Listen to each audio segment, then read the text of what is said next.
Hello दोस्तों, यहाँ पर हमारे सामने मौजूद है 26 बाई 40 का एक प्लान, जिसमें हम आज कॉलम का प्लेसमेंट करते हैं। तो दोस्तों बने रहिए इस वीडियो में, स्टेप बाय स्टेप हम आपको पूरा बारीकी समझाते हैं। तो जब भी हम कॉलम बनाए तो हमको एक बात ध्यान रखना है कि हमेशा हमारा कॉलम एक ग्रिड में हो, मतलब किसी भी कॉलम के चारों तरफ हो। जैसे कि हम देख रहे हैं यहाँ बेडरूम है, गोडाउन है, तो इसके चारों तरफ हमारा कॉलम आना चाहिए। यहाँ पर चारों तरफ कॉलम आना चाहिए, तो इस हिसाब से हमको कॉलम प्लेसमेंट करना है। तो सबसे पहले हम नॉर्मल कॉलम ले लेते हैं जिसकी साइज़ है 8 इंच बाय 12 इंच, क्योंकि यहाँ पर गोले गाले जो है हमारे छोटे-छोटे हैं। तो सबसे पहले हमने कॉलम प्लेसमेंट कर दिया है। कॉलम प्लेसमेंट करें तो सबसे पहले चीज़ों का ध्यान रखें कि हमेशा ग्रिड में हो, जैसे एक लाइन में हो, यहाँ से कॉलम की लाइन सीध में हो, ऊपर नीचे और दाएँ-बाएँ जब भी कॉलम दें हम तो एक लाइन में हो, टेढ़े-मेढ़े ना हो, जैसे कि एक कॉलम आगे एक कॉलम पीछे, ऐसा ना हो। ऐसा हो तो फिर उसके हिसाब से हमें प्रॉपर डिज़ाइन करना है। कोशिश ये करें कि कॉलम हमेशा प्रॉपर कोने में ही रखें, ऐसे कहीं बीच में दीवार में ना हो। ये हमारे सामने अभी ऊपर का प्लान आ गया है। इस ऊपर के प्लान में हम देखें तो कॉलम हमारे बराबर कोने में प्लेसमेंट है, कहीं भी अलाइनमेंट है बराबर। जैसा कि यहाँ पर देख रहे हैं, ये रेविट सॉफ्टवेयर यूज़ कर रहे हैं जिसके अंदर हम लेवल 1 पर एक फ्लोर ग्राउंड फ्लोर बना रखा है, लेवल 2 पर हमने फर्स्ट फ्लोर बना रखा है।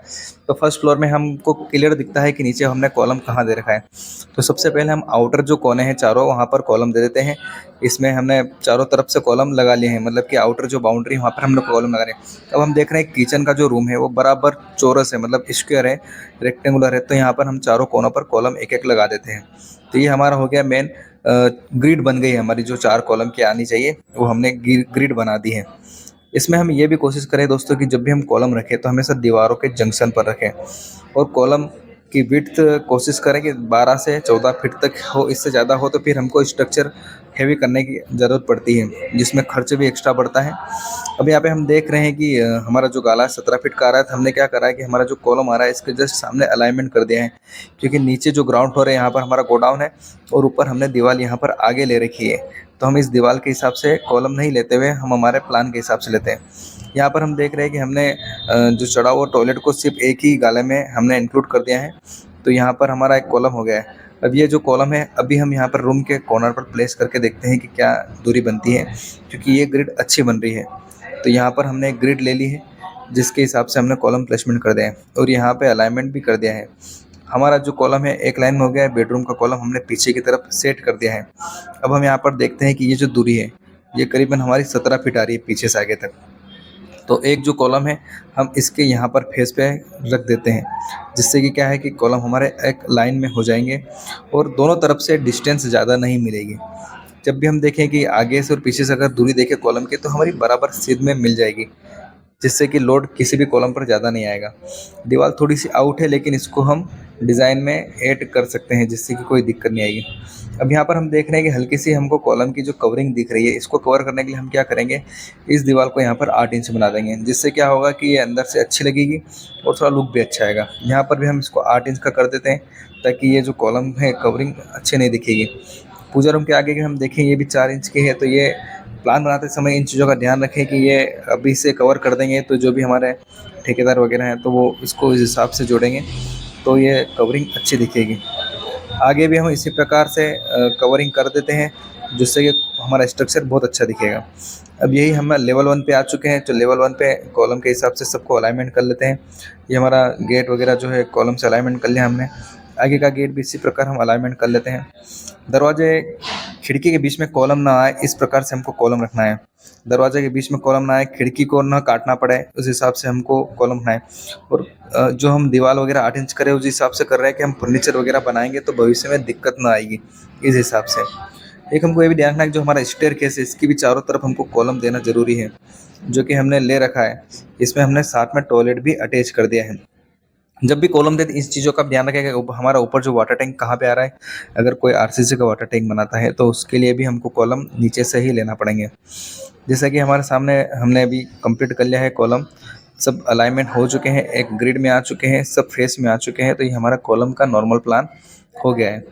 ये हम जो है कवरिंग छिपाने के लिए 8 इंच दीवार जुड़ाई करते हैं, जिससे कि हमारी कवरिंग में दिखे। तो जब भी हम कॉलम रखें तो एक तो बात साफ है कि हमेशा ग्रिड में हो, ऊपर नीचे सीधी लाइन में हो, टेढ़े मेढ़े कॉलम ना हो, और हर कोने पे हम कॉलम बढ़िया रहता है, जिससे कि दीवार का पूरा लोड हमारे कॉलम सहारे फुटिंग तक जाता है। यहाँ पे हम थोड़ा प्लानिंग में चेंज कर लेते हैं। यहाँ पर जो है विंडो हमारी इधर आ गई है, तो हम यहाँ पर एक ड्रेस एरिया बना देते हैं, जिससे कि टॉयलेट और ड्रेस दोनों हमारे हो जाएंगे।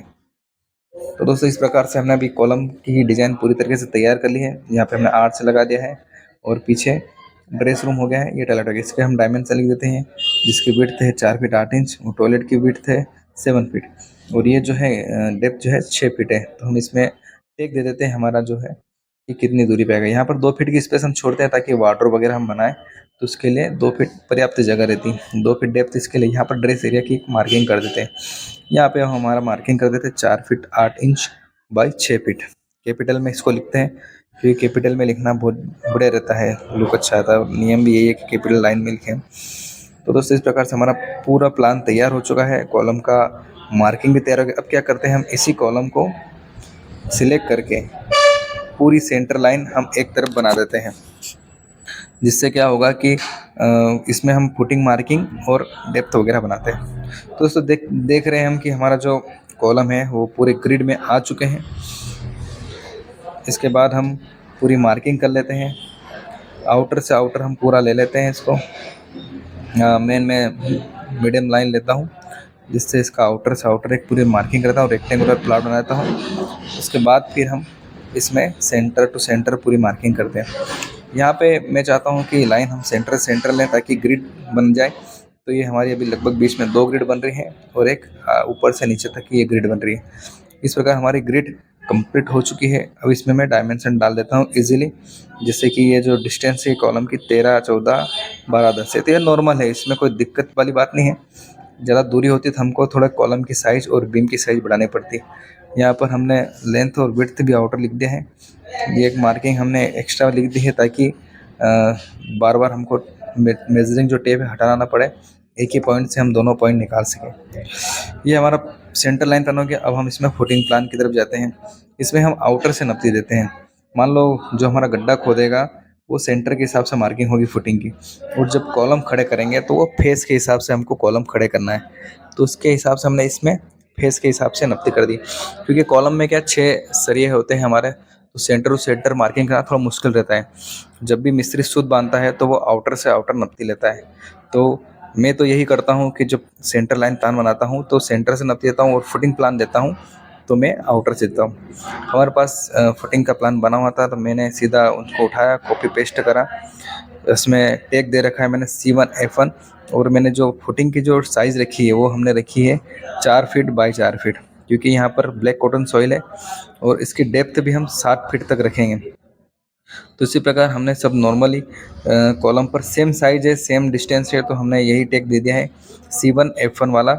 और डेप्थ 7 फीट रहेगी और विड्थ और लेंथ जो है हमारी फुटिंग की वो 4 फीट बाई 4 फीट की है। इसी प्रकार हमने नॉर्मल कॉलम की फुटिंग भी बना दी है, सेंटर लाइन भी बना दिया है। तो ये तरीका कैसा लगा दोस्तों? ये जो सॉफ्टवेयर हम यूज़ कर रहे हैं ये एक्चुअली रेविट सॉफ्टवेयर है, जिसमें जो हमारी डायमेंशन वगैरह है उसको हम डिलीट कर देते हैं। अब जब भी हम कॉलम खड़ा करेंगे तो इसमें आपको डिस्टेंस पता रहेगी, आउटर से आउटर नपती आ जाएगी। ये जो हमारा कॉलम है ये 8 इंच बाय 12 इंच का है इस प्रकार, और फुटिंग भी 4 फीट बाय 4 फीट की हो चुकी है।